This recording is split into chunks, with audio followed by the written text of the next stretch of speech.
I'm Brittany Lewis with Forbes Breaking News. State Department spokesperson Ned Price spoke about a crackdown on journalists in Russia. The country summoned foreign journalists to be read a, quote, riot act as the Kremlin threatened to eject them from the country due to reporting on Russia's invasion of Ukraine.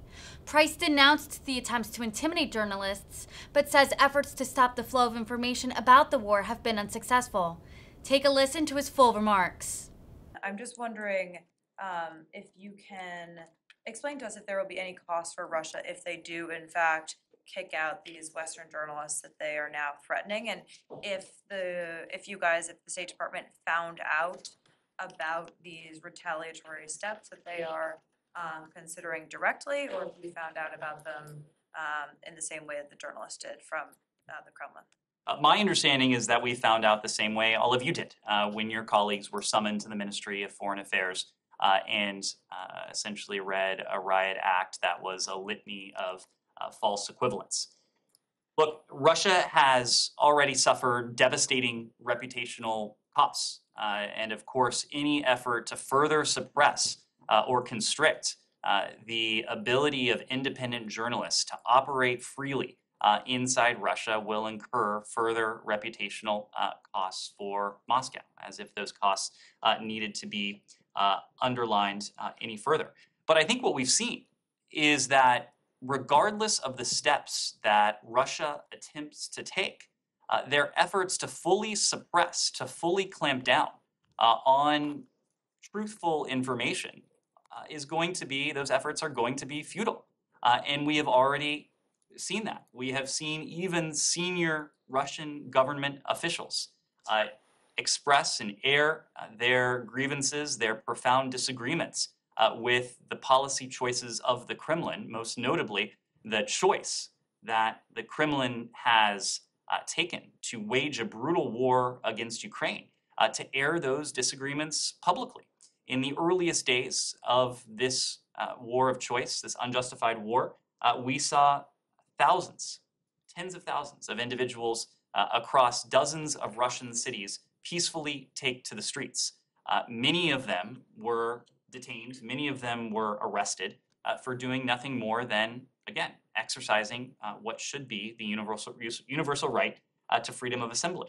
And so the point is that even as Russia tries to put forward these false arguments, these lies, to justify what is a clear and apparent effort to intimidate independent journalists, Russia will not be able to fully suppress the dissent, even within their own system, to this brutal war against Ukraine.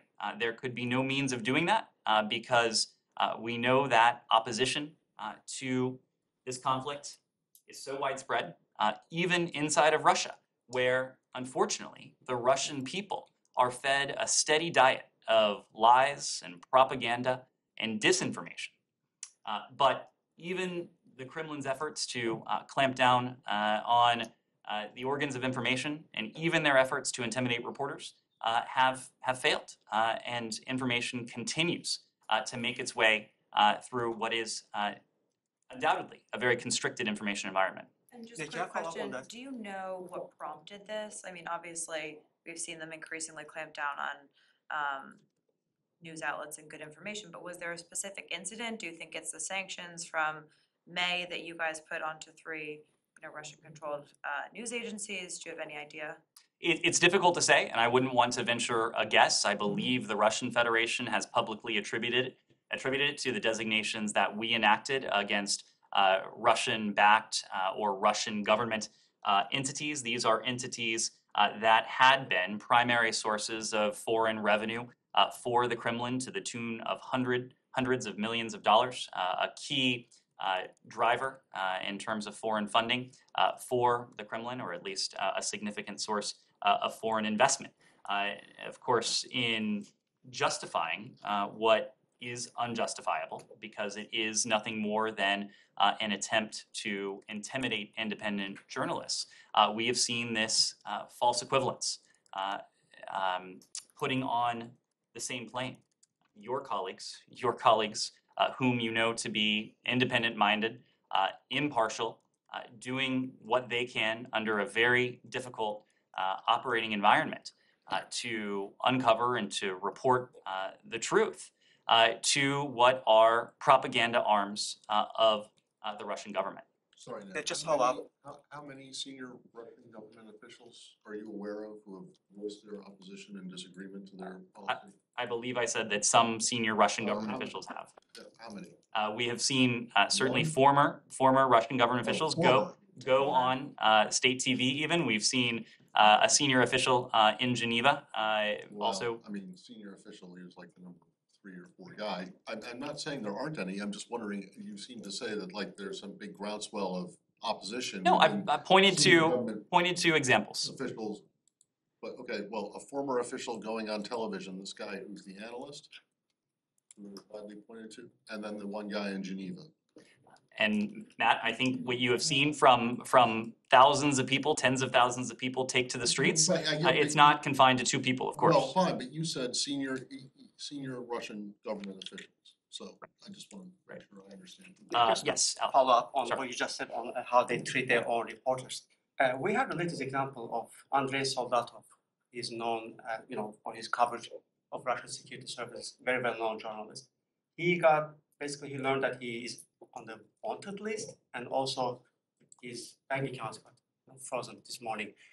How do you read that news? First of all, them being able to freeze a bank account of their own reporter and at the same time put them on the wanted list. Secondly, can I get a reaction to the mere fact that that's basically another example of a litter of, let's say, attacks on journalists? I'm not immediately familiar with the specific case you raised. If we have a specific comment, we'll offer it.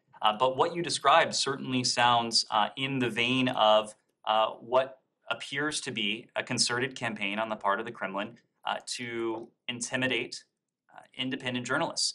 The Russian government, the Kremlin, has a long track record of pursuing those who have attempted to put a spotlight on it, including its security services. And of course, history is unfortunately riddled with examples of independent journalists and truth tellers whose reporting has been suppressed or, in some cases, much worse, has befallen them. And there are even recent examples of what appears to be very clear examples of the Russian government pursuing and subjecting even to intimidation and to violence those who would attempt to expose corruption, malfeasance, wrongdoing on the part of the Russian government.